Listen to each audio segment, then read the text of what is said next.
Okay, everyone. When you were a kid, you had that one toy, maybe a whole bunch of toys Yeah, that were like just your everything, right? totally. Like they were your best friends, your confidants, your partners in crime. Absolutely. That feeling, I think, that really personal connection that so many of us have with toys is really at the heart of what we're diving deep into today.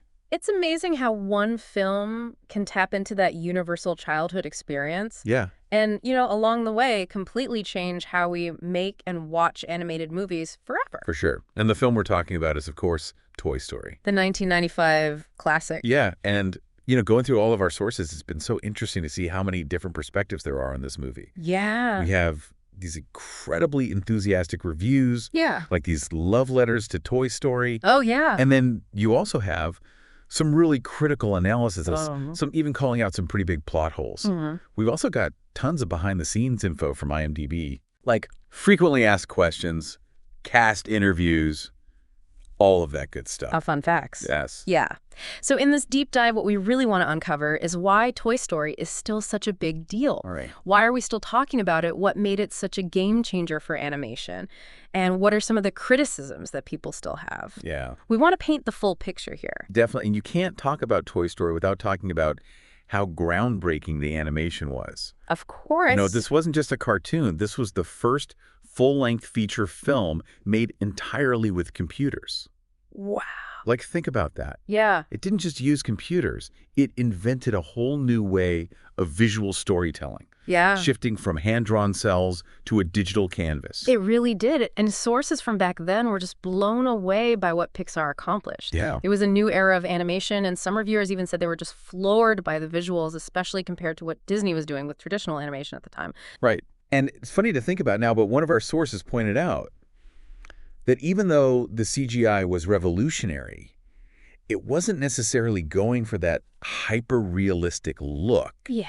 that we see in some animation today. Uh-huh. Which makes sense because toys, with their stylized forms and textures, Yeah. they were kind of the perfect subject to show off what this new technology could do Yeah, you're right. at the time. Like, if they had tried to create realistic-looking humans back then, it Yeah. would have been a nightmare. Right. But they were really smart choosing a subject that played to the strengths of CGI at the time. Right. It's interesting, though, because now some more recent reviews we've seen say that the animation, while it still has its charm, Yeah. it kind of dates the film a little bit. Yeah, I mean, that makes sense. Yeah. Technology just keeps advancing. Yeah. But beyond the amazing visuals, Yeah. I think the reason Toy Story has really stayed with us is the story and characters. Oh, absolutely. Right? I mean, the basic setup is something that so many of us can relate to. You've got Woody, this loyal cowboy doll who's been Andy's favorite for years, and then suddenly he feels threatened when this shiny new Buzz Lightyear action figure shows up. Buzz Lightyear. Yeah, and it's like this classic dynamic, right? Oh, yeah. The old favorite versus the exciting newcomer, Yeah, and Woody's scared of being replaced. of course. This is what sets up their accidental separation Yeah. and their whole journey trying to get back to Andy. It's the core conflict. Yeah, and it's through that adventure, that Yeah. forced partnership that the film explores. These really universal themes that connect with everyone, whether you're a kid or an adult. You're right. Like what's true friendship, the power of teamwork, and then that journey of self-discovery, Especially for Buzz, especially for Buzz, right? as he realizes who he truly is. Yeah. Yeah, several sources called it genius. Just the basic idea of making a movie about toys and asking that question of, what if they were real? Yeah. What if our toys had feelings and emotions? Right, and I think that's a big part of why this film still connects with people so deeply. Yeah. It taps into this core element of childhood, imagining that our toys are alive. Yeah. And it creates this world that's both familiar and completely new. Yeah. And so many reviewers have pointed out that the character development is just so well done. Yeah, oh, it's amazing. You really start to care about these characters. Yeah. These toys made of plastic and fabric. Right. And, they each have such distinct personalities. Yeah, and we can't forget about the voices behind these characters. Oh, my gosh. Tom Hanks as Woody. Yes. And Tim Allen as Buzz. Perfect casting. Perfect casting. Everyone agrees. Yeah. They really brought these characters to life in such an iconic way. Yeah. And some reviewers said their voice work was one of the biggest strengths of the movie. Absolutely. Like spot on. Spot on. I mean, what do you think it was about their voices or their past work that made them such a good fit for these roles? Well, I think with Hanks, it's that warmth and sincerity in his voice. That Yeah. really captures Woody's loyal and kind of anxious personality. Yeah. He can be both a leader and vulnerable. Mm-hmm. And with Alan, there's that, comedic timing and bravado that really nails Buzz's kind of delusional but ultimately heroic persona. Uh-huh. And their styles are so different. Yeah. It just works so well. Right. They complement each other. Totally. And the supporting cast is just as amazing. Oh, for sure. Mr. Potato Head with Don Rickles' grumpy voice. I love him. Wallace Shawn as the anxious Rex. Yeah. Jim Varney, the sweet, slinky dog. Yeah. John Ratzenberger as Ham, always cracking jokes. And Annie Potts as the down-to-earth Bo Peep. They all brought so much to the film's humor. Yeah. What a lot of critics called adult wit. Yeah, and each of them is so well-defined, Well, yeah. even with limited screen time. Yeah, and of course you need a good villain. Oh, yeah. And that's where Sid comes in. Sid the toy killer. Yeah, the creepy kid next door. Yeah, he's that classic childhood curiosity taken to a really disturbing level. Right. And he really raises the stakes for Woody and Buzz. Oh, yeah. He's not just annoying. He's a threat. Yeah, he's a real threat to their existence. Yeah. Which makes them even more desperate to escape and get back to Andy's room. So we've talked about the animation and the story and the characters. Right. But what about the film's overall impact? Yeah. Its legacy, all the sources agree. Yeah. Toy Story was a massive hit. Yeah. Critically and commercially. Huge. Yeah. It's got an 8.3 out of 10 rating on IMDb. Wow. And it made almost $395 million worldwide. That's crazy. On a $30 million budget. Yeah. So people loved it. I loved it. And it wasn't just about the money. It won tons of awards and nominations, Yeah. including Oscar noms for Best Screenplay and Randy Newman's music. You Get Friend in Me? So good. And it always ends up on those greatest films lists, especially for family and animated movies. And Toy Story really paved the way for all of the amazing Pixar films that came after. It inspired other studios to embrace CGI. It really set the standard. It did. And one cool fact is that it was the first animated film ever to be nominated for Best Original or Adapted Screenplay at the Oscars. Really? Yeah. Wow. That's a big deal. That is a huge deal. Yeah, it shows that people were starting to recognize animated films for their writing. Yeah, not just the visuals. Exactly. And another little detail that shows its impact is the production babies section in the credits. Oh, yeah. Which became a Pixar tradition. I love that. Starting with Toy Story. Yeah, it's like a little glimpse into the family behind the film. And speaking of behind the scenes, one of the sources said that Sid was actually based on a former Pixar employee. Oh, really? Who was known for taking toys apart. No way. Yeah. That's wild. A bit creepy, but memorable. Definitely. Yeah. But as we mentioned earlier, it's important to remember that not everyone loves Toy Story. Right.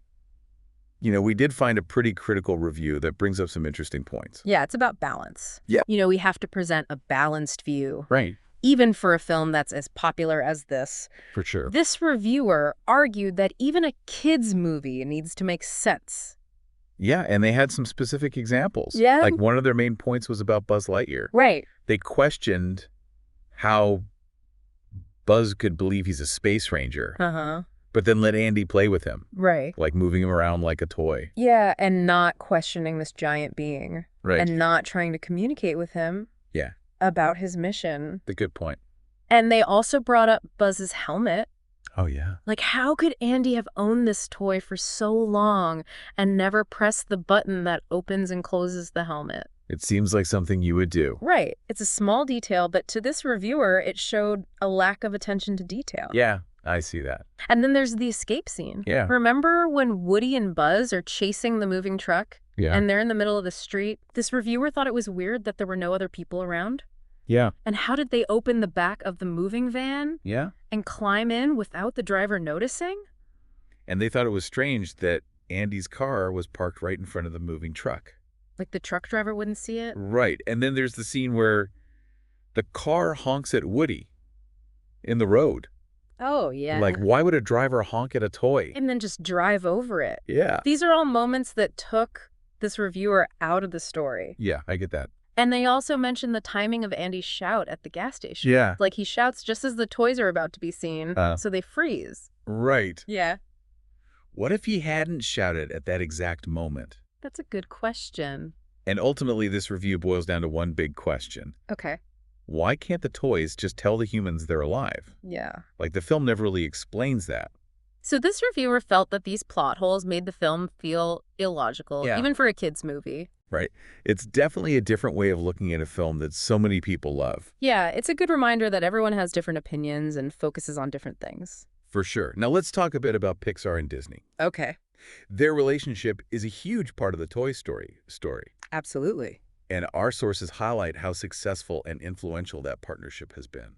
By 2013, Yeah. they had made some of the most visually stunning and well-written animated films ever. Totally. And the story of how they came together is so interesting. Yeah, starting with George Lucas selling part of his company to Apple, Okay. which became Pixar, Right? and then that deal with Disney. And there's that amazing story about John Lasseter, Oh, yeah! who was fired from Disney for pitching Toy Story. Can you imagine? And then later, Disney embraced the project. After Pixar proved themselves? Yeah, it's a testament to Lasseter's vision. And his persistence. Yeah. But one reviewer had a bit of a cynical take on this, Okay. suggesting that Disney maybe just wanted to cash in on Pixar's ideas. By putting their name on the films. Right, and they were disappointed that there weren't any Toy Story sequels. Which is funny now. Yeah, looking back now. Because we have so many sequels. So many. It's interesting to think about the business side of things. Yeah. And how these creative partnerships Yeah. can be seen in different ways. Yeah, and we can't wrap up without talking about the music. Oh my gosh, the music. Randy Newman. Yes. You've got a friend in me. That song is just so perfectly woven into the film. It really is. It captures the themes of loyalty and friendship so well. And several reviewers said the music is timeless. Yeah. A huge part of the film's lasting appeal. It's become an anthem for friendship. It has. So to sum up, Yeah. Toy Story is a film that still sparks so many different reactions. Yeah. You know, some people feel nostalgia Yeah. and love the story and characters, and then others have those more critical views. About the plot holes and inconsistencies. But no matter what. Its place in animation history is undeniable. It changed everything. Yeah, and it made Pixar a powerhouse. And changed what we expect from animated films. So here's our final thought for you. Okay. Think about everything we've discussed. Mm-hmm. The animation, the emotions, and even the plot holes. What part of Toy Story means the most to you? Yeah. Do those plot holes, if you've noticed them, Yeah. actually affect how much you enjoy the film? It's interesting to think about why this movie, even after all this time, and with its flaws, is still so beloved and important to so many people. Yeah. What do you think? I don't know. It's fascinating. It is. It's a really good question. It is.